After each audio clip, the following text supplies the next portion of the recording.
আর এই মদিনা শহর ভালোবাসার শহর।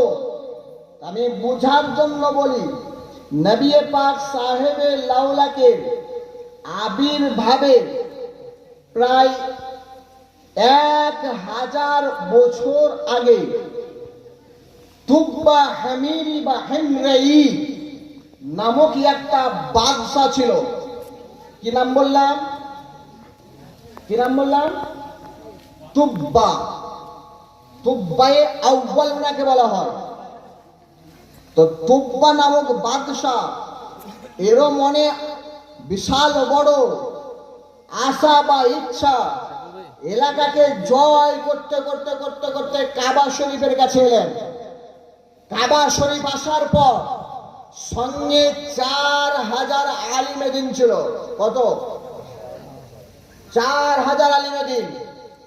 60,000-এর চাইতে সৈন্য বাহিনী নিয়ে ওই জায়গাতে কাবা শরীফের কাছে এসে মনে মনে চিন্তা করলো, এটা কি জায়গা? এই জায়গাটার নাম কি? এই জায়গাটার নাম হলো কাবা। তখন তুব্বা হামিরি